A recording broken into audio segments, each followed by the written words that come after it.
Hello guys, and welcome to another Black Desert video. So today we're going to be talking about one of my favorite setup when I was beginning the game, and also one of the things that I recommend to friends and new guildies that comes into the game in terms of money making. So the reason why I recommend this place is because it's very easy. It levels up your gathering, your farming, and also you could do whatever you would like to do with it in order to branch into cooking. One of the reasons why a few or like some of the starters don't really know this place is because when you start the game, it brings you to the left side of Villa already, and you kind of miss this place up until the time that you would need to exchange for which delicacies. As you can see, it's over here, and before you would start over here, but now you would have to start near the ancient stone chamber, and you could easily go to Vela afterwards. So this is kind of like a neglected area now for most beginners, but it's one of the sources that I would say would be the best way to start your farming, cooking, and milking career. So let's dive into this one. So what you would do first is go to the left side of your map and click on the Find NPC.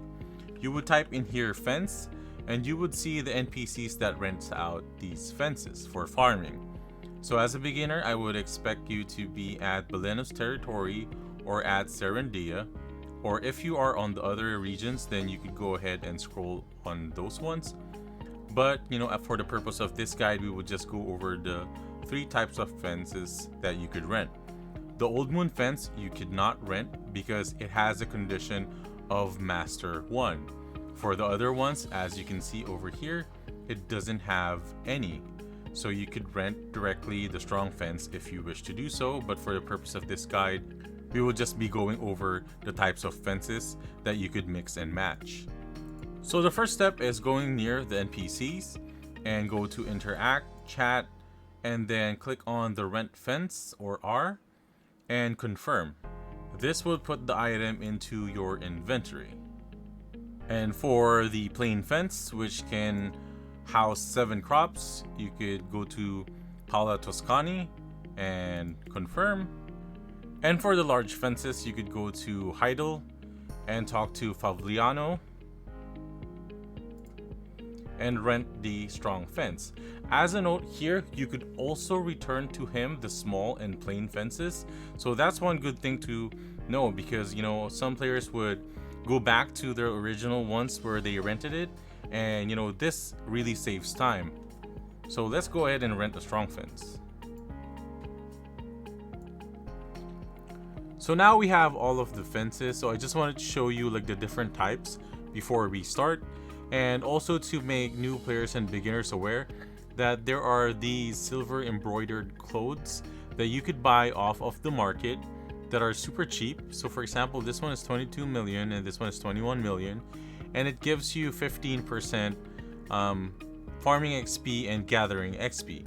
So this is one good thing if you want to level up your farming a little bit, or if you want to kind of like dabble upon some other things aside from this part. So if you would want to gather some herbs and stuff like that, this could come in handy when you butcher animals and stuff like that too. Then that one goes into gathering. So for the purpose of this guide, I chose one of my alt, as you can see, alt grinders that have 0% in farming and only have like apprentice 4 in gathering. So the place where we would start at is at Whale Farm. It's just northwest of Olvia, if you've discovered this place already, and just above Nodrim Coop, which is over here. And if you see this small ranch with a lot of the cows, one is over here and the other one is over there. You can see that there are a lot of cows that you could milk, and there's also a lot of herbs that you could go and farm a little bit to get some experience for gathering. So before you do all of those milking, you have to talk to this flute boy and get the daily quest. So this one gives you kind of like, a few items, but the good thing about this one is it gives you a little bit of strength XP and also gathering skill experience and also 50 CP. So if you're starting, this is kind of a big thing to get, and just accept that one. And all you need to do is milk one cow. So you would go to one dairy cow that has this sign over here on top, and then you go engage into this mini game. So it's an alternate exchange of like, the left mouse button and the right mouse, and you have 30 seconds to do so. So you just balance it like so.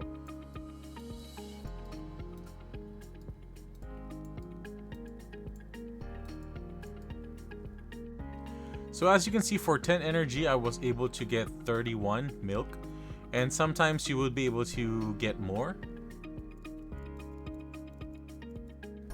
As you can see over there, we got 35 for this cow.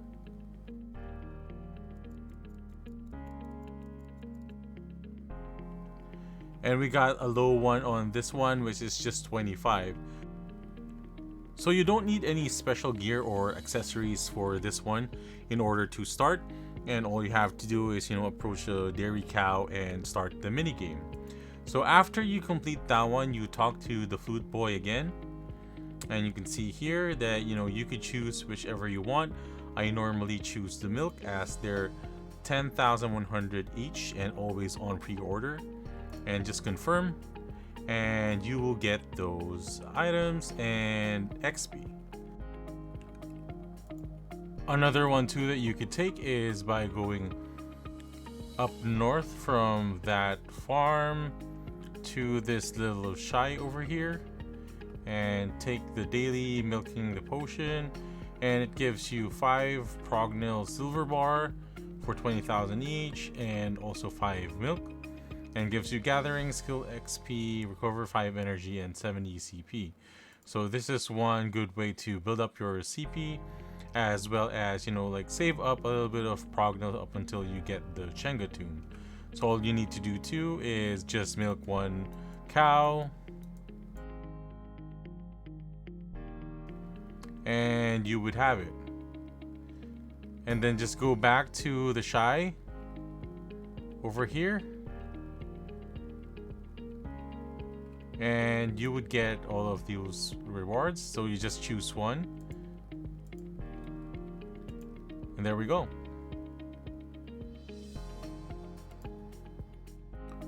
So just a few things to note: that you would need 10 energy per dairy cow, and also a little bit of energy when going over and gathering the herbs. Also, there's a few trees over here if you do want to log a little bit. So it's kind of like an all-in-one starter place, and it's fairly peaceful as it is in the safe zone. So, and like, if you do have a character above 49, then you can't get PK'd. So let's now go to the farming part. So there would be one on the right and one on the left. For the cow farms, all you have to do is go through the larger one and jump over the fence, and you would see this downward slope over here. And just head straight, and you will see that huge rock over there. And this would be the open space where you could place your farm. The good thing about this one, if you go to the map and go to the groundwater information, then it's kind of like the same as how it is over here at the Logia farm. And temperature information, and also the humidity information.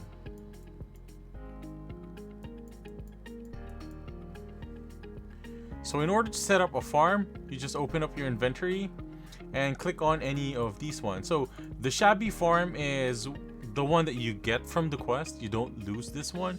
So if you're starting out, this is one thing that you would have in your inventory. The small fence could have 4 crops. The plain fence could house 7 crops. And the strong fence could house 10 crops.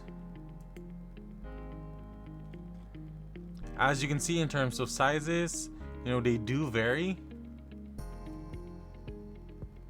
And the strong fest is always the ones that's recommended in most of the video. If you are lacking CP at the beginning, and as a beginner you're still trying to rent cities, hire lodging, get your node worker empire, then you won't have much CP.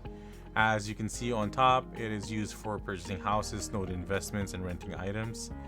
And the small fence is again 3 CP, 6 CP, and then this one is 10 CP. And just a reminder too that you're limited to 10 farms. So regardless of what you have, you can only have 10 small fence, 10 plain fence, or 10 of the strong fence. But you could also mix and match, but it's highly inefficient to do the other route, since because of this one being an odd number at 7 crops and this one just being at 4, then 10 farms at 10 CP each would be my recommendations if you want to max it out. So at this point you're ready to buy the seeds. So I'm not gonna go to details of the seeds. I would just go directly to the one that I would recommend. And if you go to the market, you could type seed, or you could also go to material and seed and fruit, and it would be there. But just to make it simple, you could do the seed. And I know majority of the recommendation is the purple mushrooms, but as for me, I linked this to my cooking. I'm currently using this for my grilled scorpion, so I searched for hot peppers. And this is the one that I choose, mainly because if you breed them and if you have so much excess, then you could sell them for a higher price.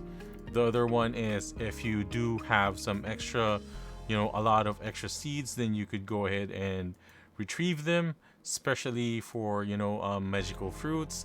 Then you could sell them at a high price at 12,000, or sometimes it dips to the 11,000 ones, and it makes good amount of money. So another purpose of my hot peppers is of course for the grilled scorpion, as I can replace the 3 hot peppers with 1 special ones, and also it's fairly abundant in terms of the byproducts that gives me the items that I need for T9 enhancing. But I also plant magical purple mushroom hyphas if I do want to maximize on selling those materials. But currently I'm on my Valencia meal run, and getting the milk and also the hot peppers is my current goal. So what you do next is equip your farming clothes. So just in case that you will be starting and you're already started with some crops, and what you would just do is switch to place mode, you can see over there, and choose the crop. Now you could plant the special ones that you could buy off the market without limitation. The only limit that you would have is that you have to be artisan 1 in order to use magic seeds and in order to interact with those seeds. So just a quick demo on that one. You see this magical hot pepper, I'm not able to interact with it. And for example, this one, the magical sunflower, cannot interact with it, even the mushrooms. So for this one, we're just gonna plant them, and you could see the hotkeys over here. There's 1 2 3 4 5 6 7 8 over here. Then you could just press 1 repeatedly, so you would be able to farm a little bit faster. As a beginner, you don't need to worry about the temperature and humidity much, or even the water, and also the health and moisture, as majority of the time this one never drops to 0 because of our current location. And if you do want to use fertilizer, you could buy these off the market, and this is the estimated time for your crops. As you can see, it's 4 hours 53 minutes. And if we do use a fertilizer, you would see that it has been reduced. Now you can't use this multiple times, that it won't have any effect. As you can see, if I use another one, it's just gonna fill the bar and not reduce the estimated time. So one thing to look out for is when your progress bar becomes red, and if you can see over here that it's asking me to kill the pest. So these blights are the one that makes your farm your plants grow longer. As you can see, if we go over here, the one that we have was 3 hours 52 minutes. But over here with the pest is 7 hours 54 minutes. So if you go there, it would ask you to do an action. For example, the kill the pest is R, and it would work on it. And look at the farming XP. As you can see, with that one blight, I was able to go from beginner 1 to beginner 9. So it gives a lot of XP. That's why I recommend not putting workers yet if you are starting out, and just go to your farm from time to time. And what you could do to monitor it is go over here on the top, and there would be a garden button. Once you click that one, it would show you the status of the farm, including the blights. So you can see here, if this one has a blight, it would turn red. You just have to go to it and do the action. So that is one way to increase your farming levels if you do want to end up with an old moon fence. Now, one thing to note is if you look at the mastery of your farming, then you could see that as you level up, then you would have consumed less energy, and it would speed up the harvest, plant breeding, pruning, and killing pests or the blights. So as you can see here, if I go to one of the blights, my energy is at 296, and I tend to this blight, I would have a reduction of 1 energy. And if I do get one and harvest or breed any of these plants or fruits or animal, then I would have consumed another energy. And as you can see, my energy recovery because of my Kama Sylvia blessing is outpacing the ones that I'm using. So those excess energy, what I would do is, after I tend to this one, after I breed or farm on this one again, then I would go back to the slope where I first showed you, and just go back to the farm. If you haven't done the daily yet, go to the farmer boy and then just do the mini games. So as a demo, I'm just gonna speed run with one of my Sork alts that has 276 energy, and then I'm gonna switch back to my striker and farm with the cows too.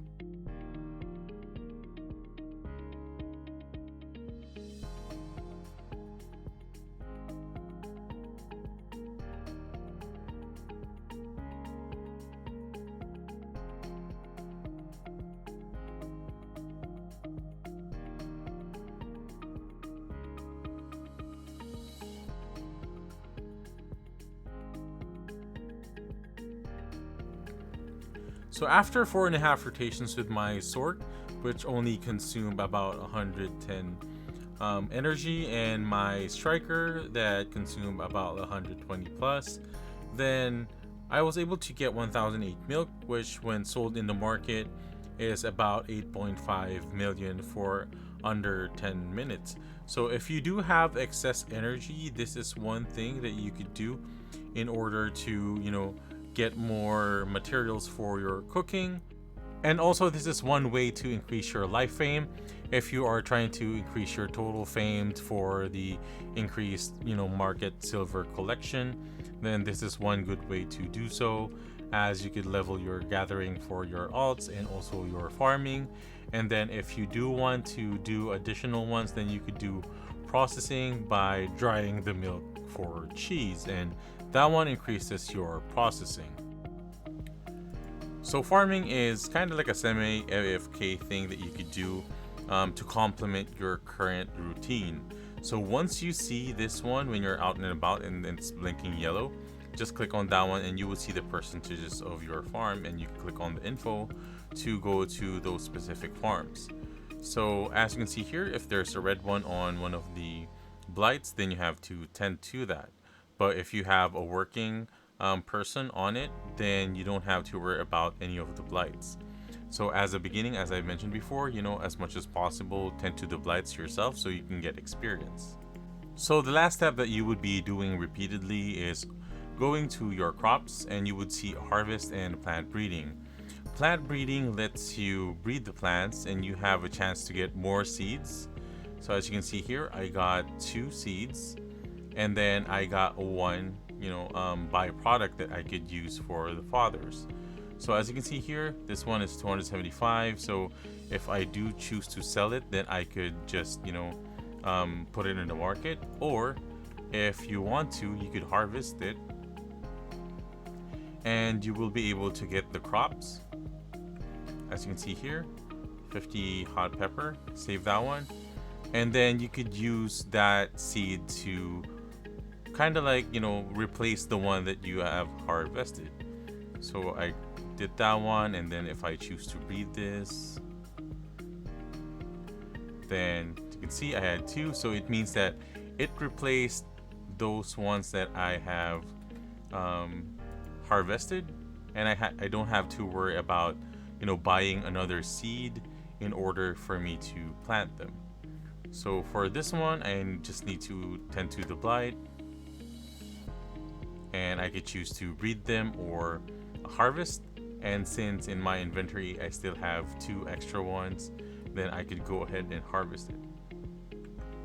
So what you do with the crops is totally up to you, the combination that you would want, and also what type of seed that you would need depending on your needs. And of course, the byproducts, you could just save it up and sell it for money, or you could use it to get your Pegasus or your other dream horse like the Doom and the Unicorns.